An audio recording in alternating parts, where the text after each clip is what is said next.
Genesis 1:1, In the beginning Elohim, God, created the heaven and the earth. Elohim, ending in the plural form as though it meant gods, has been interpreted by Christians as an evidence of the plurality in the deity, consisting of the Father, the Son, and the Holy Ghost, who are denominated Trinity. Our view of the term Elohim is as follows.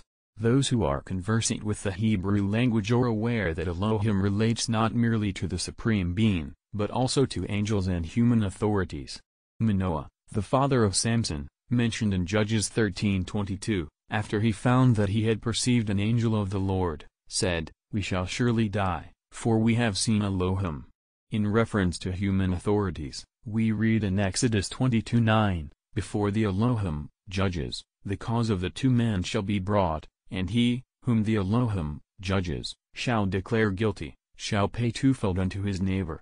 Having thus shown that the word Elohim bears various interpretations, it is perfectly out of question to refer it in the first verse of Genesis, to a plurality of persons in the deity, of which assumption no corroboration whatever is given in our revelation. We should like to understand how the name of Elohim, given by God to Moses, Exodus 7:1, in the words, "Behold I have made thee an Elohim to Pharaoh," can be allowed by Christian expounders to allude to a plurality of persons, and represent an immortal creature of visible Trinity. Suppose, for argument's sake, Elohim does allude to a plurality of persons, how could the occurrence of Eloha, the singular form of Elohim, be justified?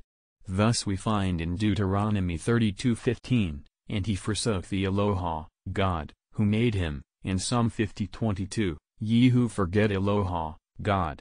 Again, how can the advocates of the existence of a Trinity account for the alternate employment of Elohim and Eloha? See Isaiah 44:6, "And besides me there is no Elohim," and, in verse 8, we read, "Is there an Eloha besides me?"